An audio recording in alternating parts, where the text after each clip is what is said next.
Hello students. So today we will see the dimensions, very important topic in units and measurement. So you have to be you should concentrate on this lecture. So dimensions.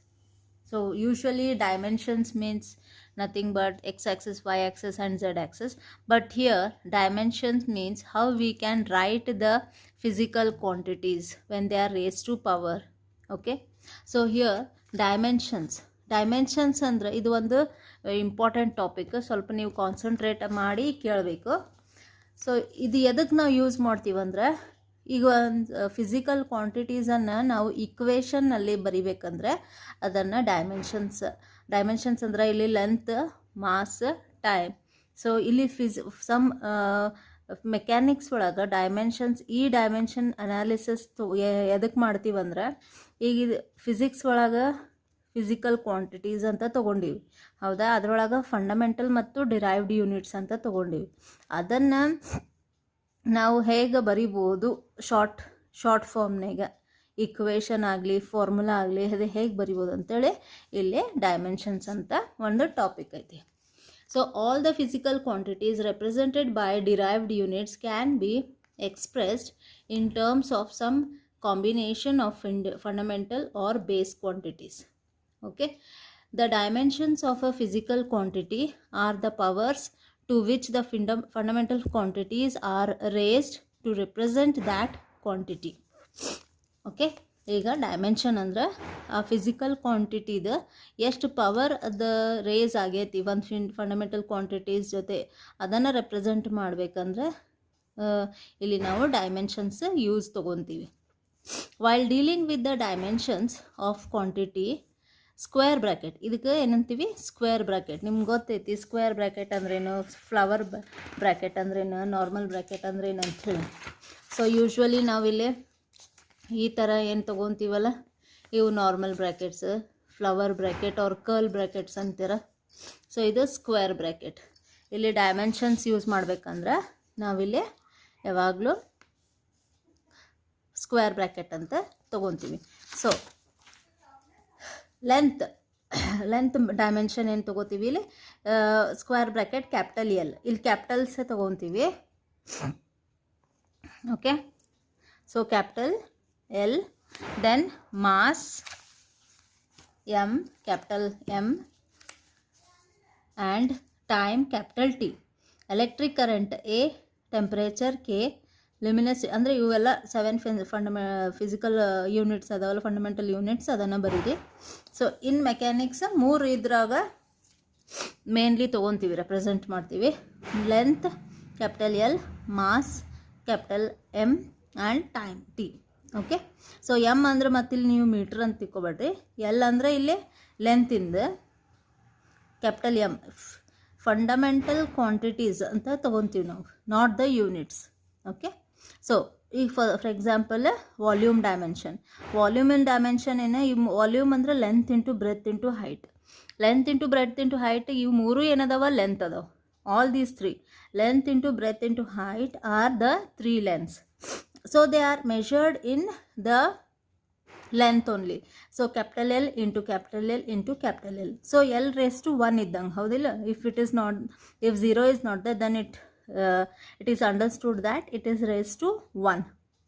So L raised to 1, M, L raised to 1, L raised to 1. So here there is no M term. M illa illi.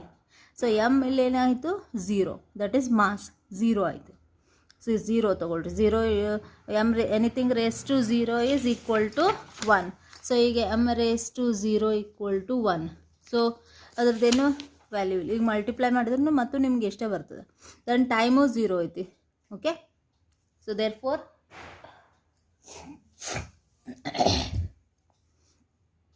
m naught L raised to 3 T raised to 0.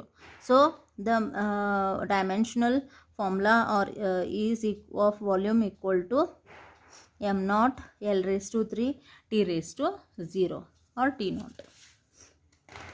Okay, next we will see density. So what is density? Density equation ಏನಿದೆ? Mass by volume. ಮಾಸಿಗೆ ನಾವು M ಅಂತ ತೊಗೊಳ್ಳೋಣ, ವಾಲ್ಯೂಮಿಗೆ L cube. ಈಗ just ನೋಡಿದ್ವಿ. So here M by L cube. So M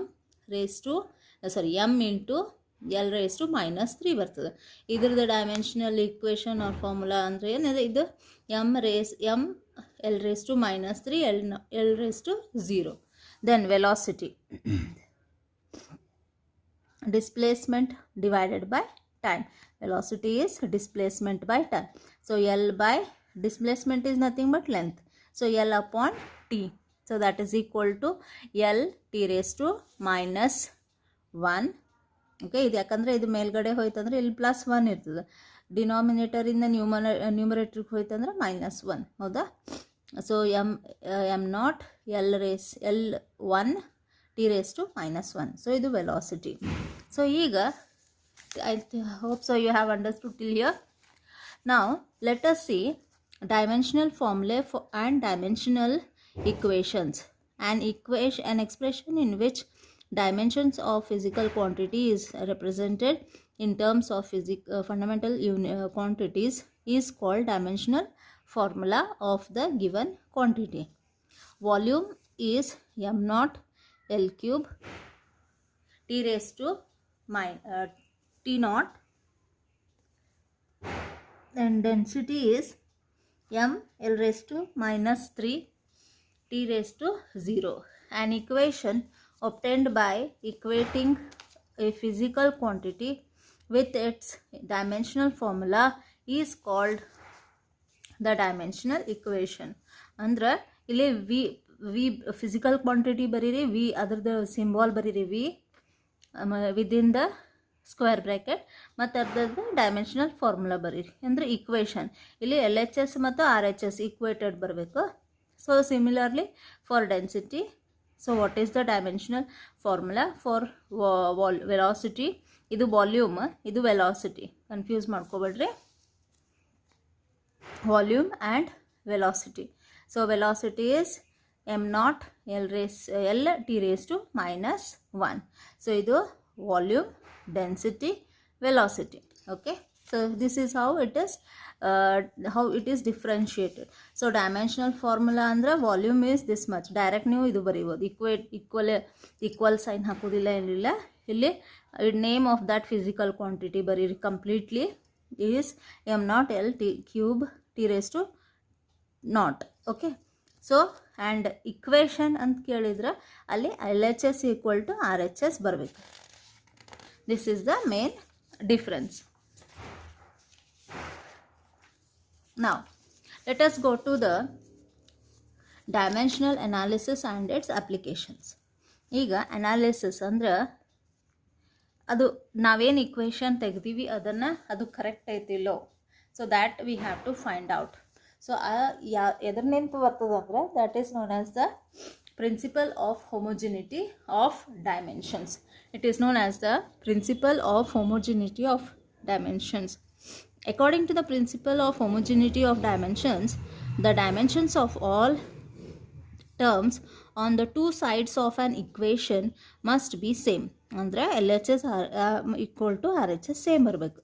This principle signifies that magnitudes of physical quantities may be added together or subtracted from one another only if they have same dimensions.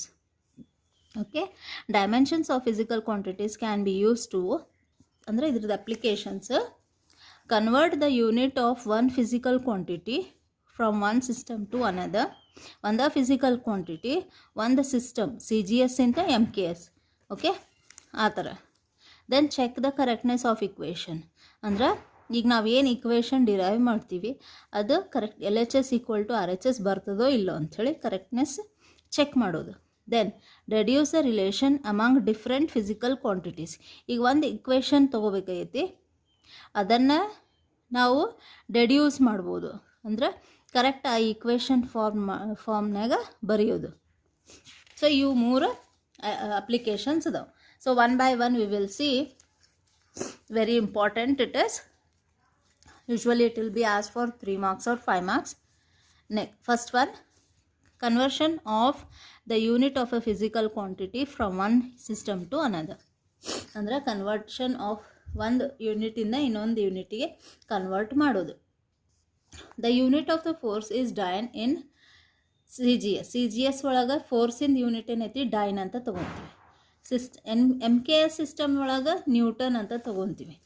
Okay, the dimensional formula for the force is mL(T⁻²). ಇದು ಹೇಗೆ ಬಂತು ಅಂದ್ರೆ F is equal to m into a. Okay, so here m andre capital M, okay, a andre acceleration, L(T⁻²). So it is mL(T⁻²). This is the formula. So mL(T⁻²). Let the units of the length, mass and time be for CGS will be L1, M1 and T. T ಅಂತೂ ಸೆಕೆಂಡ್ಸ್ನಾಗೆ ಇರ್ತದೆ. CGS ಇರಲಿ ಇಲ್ಲ MKS ಇರಲಿ ಸೆಕೆಂಡೇ ಇರ್ತದೆ. ಅದಕ್ಕೆ ನಾವಿಲ್ಲಿ T1 ಅಂತ ತೊಗೊಳ್ಳೋದಿಲ್ಲ. It is considered as T itself. So CGS ಒಳಗೆ ನಾವೇನು ತೊಗೋತೀವಿ L1, M1 and T for CGS. And for MKS we will consider L2, M2 and T. Okay, now 1 Newton by 1 dyne. Okay, so 1 ಅಂದರೆ ಇವೆರಡು ಫೋರ್ಸಿಂದ unit, but ಇದು CGS ಒಳಗೈತಿ, ಇದು ನಾವು ಇದು MKS ಒಳಗೈತಿ Newton, dine CGS ಒಳಗೆ. ಸೊ ದೇರ್ ಫೋರ್ ನ್ಯೂಟನ್ ಏನೈತಿ M2 L2 T⁻² in the form of equation only, right? Okay, and dyne ಒಳಗೆ M1 L1 T⁻². M1 M's ಒಂದು ಸೈಡ್ ತೊಗೊಳ್ರಿ, L's ಒಂದು ಸೈಡ್ ಮತ್ತು T ಅಂತೂ ಕ್ಯಾನ್ಸಲ್ ಆಗಿ ಹೋಗ್ತೈತಿಲ್ಲಿ. So therefore M2 by M1 into L2 by L1. So M2 ಅಂದರೆ 1 kilogram by 1 gram ಇಂಟು ಲೆಂತ್ ಒಳಗೆ 1 meter by 1 centimeter. So kilogram to gram conversion ಮಾಡಬೇಕಂದ್ರೆ 1000 gram by 1 gram into centimeter to meter. 100 centimeters will make 1 meter. So 100 centimeter into 1 meter. So it is 10⁵. So ಇದು 10⁵ ಆಗುತ್ತೆ, ಇದು 10⁵2. So 3 + 2 ಎಷ್ಟಾಯಿತು 10⁵. So 1 Newton value equal to 10⁵ dyne. Okay, ಇದ್ರದ್ದು ನೀವು ಉಲ್ಟಾನು ಮಾಡ್ಬೋದು. ಅವಾಗ ಏನಾಕೈತಿ 1 dyne is equal to 10⁻⁻5 newton. Okay, 1 dyne is equal to 10⁻⁻5 newton ಅಂತ ವ್ಯಾಲ್ಯೂ ಬರ್ತದೆ. ನೀವು ಚೆಕ್ ಮಾಡಿ ನೋಡ್ರಿ. Next, checking the correctness of an equation. ಈಗ ಆ ಇಕ್ವೇಷನ್ ಕರೆಕ್ಟ್ ಐತಿಲ್ಲೋ ಫಸ್ಟ್ ನಾವು ಇಕ್ವೇಷನ್ ಆಫ್ ಮೋಷನ್ ತೊಗೊಳ್ಳೋಣ. Consider a equation S is equal to ut plus half at². ಇದು ನೀವೆಲ್ಲ ಡಿರೈವೇಷನ್ ಇದೆ ನೆಕ್ಸ್ಟ್ ಚಾಪ್ಟರ್ನಾಗ ನೋಡ್ತೀರಿ.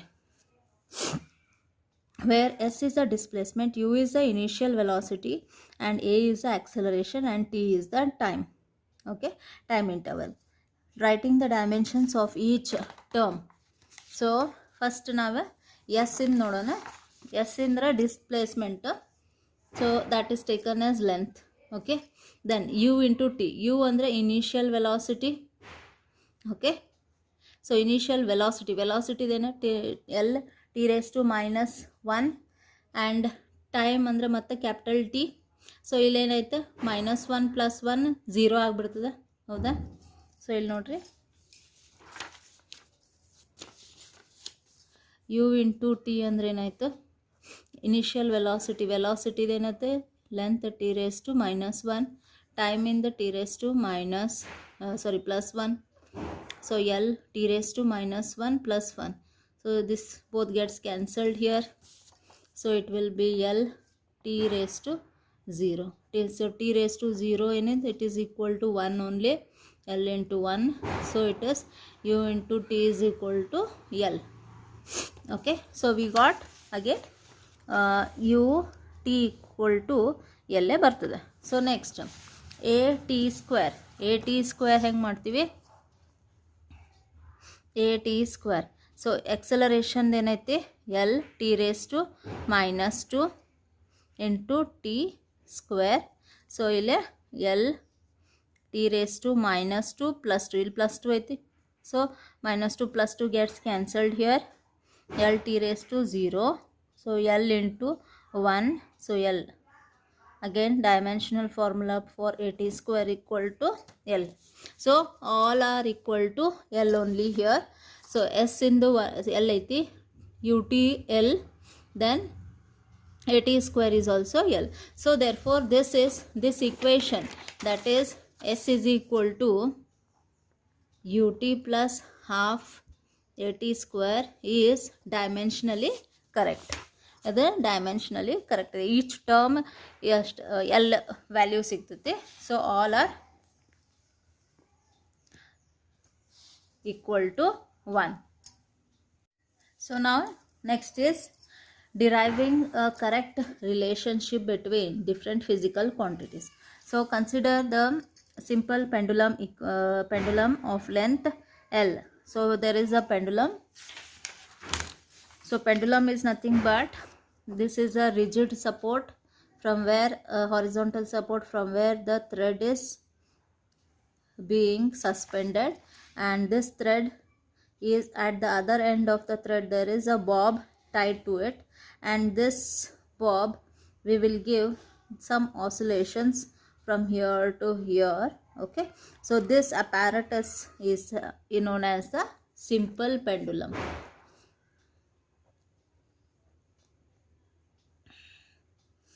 This is known as a simple pendulum. Now let us see the simple pendulum of length L.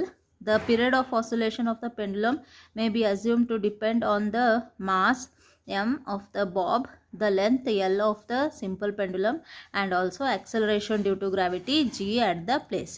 Let t be the period of oscillation. ಅಂದ್ರೆ period of oscillation ಅಂದ್ರೆ ಇಲ್ಲಿಂದ moment ಆಗಿ ಇಲ್ಲಿ ಹೋಗಿ ಮತ್ತು ವಾಪಸ್ ಇಲ್ಲಿ ಬರಬೇಕು, ಅಂದ್ರೆ ಅದು ಒಂದು ಆಸಿಲೇಷನ್ ಅಂತೀವಿ.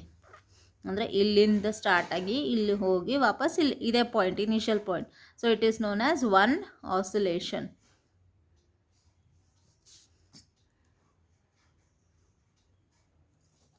Okay, so all these depends on, so T is proportional. So ಈಗ ಕ್ಯಾಪಿಟಲ್ ಟಿ ಅಂದರೆ period of oscillation, it is proportional to ಇದಕ್ಕೆ ಪ್ರಪೋರ್ಷನಲ್ ಅದಾವು m raised to x, l raised to y and g raised to z. m ಅಂದ್ರೆ mass, l ಅಂದ್ರೆ length of the pendulum, g is the acceleration due to gravity, g raised to z, m raised to x, l raised to, ಇದ್ರದ್ದು power ನಮಗೆ ಗೊತ್ತಿಲ್ಲ, ಅದಕ್ಕೆ unknown terms ತೊಗೊತೀವಿ ಇಲ್ಲಿ, variables x, y and z. Then t is proportional to, already they have said time period is proportional to mass, length and acceleration due to gravity. So t is proportional to m raised to x, l raised to y, g raised to z. So t equal to k. ಇದು proportionality ತೆಗೆದು ಒಂದು constant value ತೊಗೊಳ್ಳೋಣ ಇಲ್ಲಿ, k m raised to x, l raised to y, g raised to z ಅಂತ, where k is the constant. So ಇದ್ರದ್ದು dimensions ಬರೆಯೋಣ. Square bracket t m, ಈಗ K ತೊಗೊಳಂಗಿಲ್ಲ ಯಾಕಂದರೆ ಕೆ ಅದು ಕಾನ್ಸ್ಟೆಂಟ್ ಅದ, ಅದಕ್ಕೆ ಕೆ ಬಿಟ್ಬಿಡ್ತೀವಿ. m raised to x, l raised to y, g acceleration due to gravity, acceleration the same dimension formula ಬರ್ತದಿದೆ, l t raised to -2 whole raised to z. So T ಅಂದ್ರೆ mass ಇರೋಂಗಿಲ್ಲ, m naught l 0 t, and this is equal to m raised to x, l y, l ಇಲ್ಲೂ ಐತಿ ಹೌದಾ. So l raised to y plus l raised to z. So ಇಲ್ಲಿ ನಾವೇನು ತೊಗೋತೀವಿ, l raised to y plus z. Then T ಉಳ್ಕಿದ್ದು ಯಾವುದಕ್ಕೂ T ಇಲ್ಲ, ಬರೀ ಎಲ್ ಎಚ್ ಎಸ್ಸಿಗೆ ಐತಿ. ಸೊ ಆರ್ ಎಚ್ ಎಸ್ ಒಳಗೆ ಟಿ ಅದ, T raised to -2z. Okay, so now we have to equate all these powers. So equating the dimensions of m, l and t on both the sides, we get x raised to 0. x raised to 0 ಹೆಂಗೆ ಬಂತು, so ಇಲ್ಲಿ m raised to x ಅದ and m raised to 0 ಅದ. So x is equal to 0 ಅಂತ ತಗೋತೀವಿ ಹೌದಾ. Same here x raised to 0. Then ಇದು second term ಲೆಂತಿಗೆ y plus z equal to 0. y plus z equal to 0. Then minus 2z equal to 1. minus 2z equal to 1. Okay. Therefore, ಇಲ್ಲಿ already x value ಸಿಕ್ತು ನಮ್ಗೆ. y is equal to 0. y equal to 0. ಈಗ ಇದು z value ಏನು ಬರ್ತದೆ ಇಲ್ಲಿ ನಮ್ಗೆ -1/2. z value ಇಲ್ಲೇ ಬಂದುಬಿಡ್ತು. z raised to -2. ಈ z ವ್ಯಾಲ್ಯೂವನ್ನು ಇದ್ರಾಗ ಹಾಕಬೇಕು. So that is y -1/2 equal to 0. This implies y equal to 1/2. Okay. ಹೌದಾ? So therefore y equal to 1/2. ಬೇರೆ so therefore understood. I think so you have understood this. y equal to ಇಲ್ಲಿ in place of z -1/2 ತಗೊಳ್ಳೋಣ equal to 0. this implies y equal to 1/2. So ಇದು minus ಇದ್ದಿದ್ದು ಈ ಕಡೆ RHSನೇ ಹೋಯ್ತಂದ್ರೆ plus 1/2 ಆಗ್ತದೆ. So all the values we got x value, y value and z value. So therefore what equation we can write. ಈ K value ತೊಗೊಳ್ಳೋಣ. T equal to ಈಗ ಪ್ರಪೋರ್ಷನಾಲಿಟಿನಾಗೆ ತೊಗೊಳ್ಳೋಣ. ಸೊ ಎಮ್ ಅಂತೂ ಎಮ್ ರೇಸ್ ಟು 0 ಅಂದ್ರೆ 1 ಬರ್ತಿರ್ತದೆ.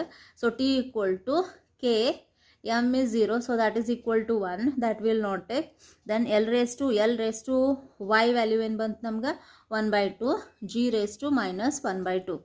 So ಇದು equation wise ಏನಾಯ್ತು, k equal to root of 1/2 is nothing but square root. so k square root of l upon -1/2 is nothing but it is in the denominator, right, in within the square root. so l upon g.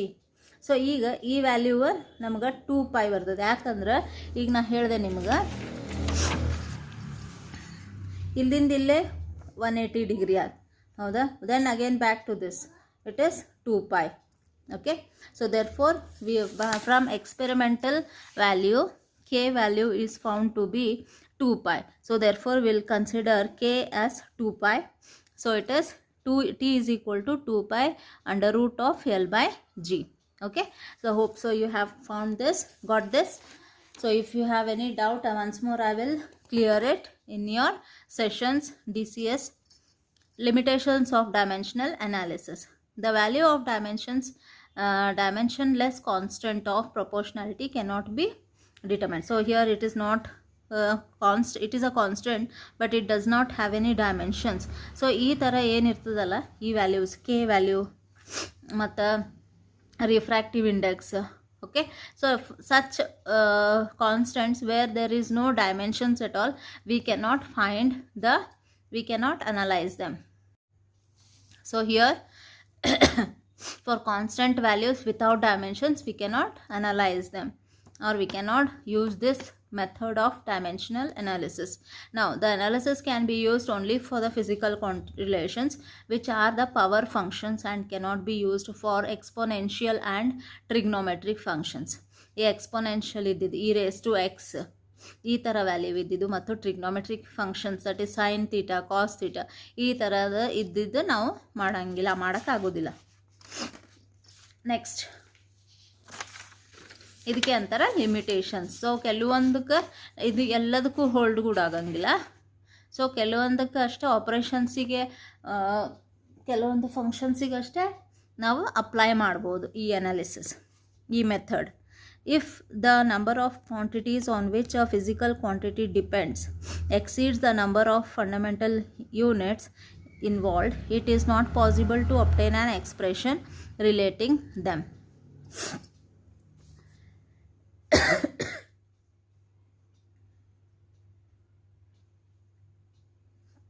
ಈಗ ಒಂದು ಯಾವುದಾದ್ರೂ physical quantity more than physical units involve ಆಗಿತ್ತು ಅಂದರೆ ಅದನ್ನು possible ಇರೋಂಗಿಲ್ಲ dimension analysis ಮಾಡೋಕ್ಕೆ.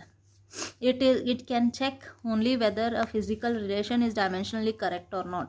it cannot tell whether the relation is absolutely correct or not. ಅಂದರೆ ಒಂದು ಹಂತಕ್ಕಷ್ಟೇ ನಾವು ಅದು ಕರೆಕ್ಟ್ ಅಂತ ಮಾಡ್ಬೋದು, ಬಟ್ ಅಬ್ಸಲ್ಯೂಟ್ಲಿ ಇದೇ ಕರೆಕ್ಟ್ ಮೆಥಡ್ ಅಂತ ಹೇಳಿಕ್ಕೆ ಬರೋಂಗಿಲ್ಲ. Okay, thank you.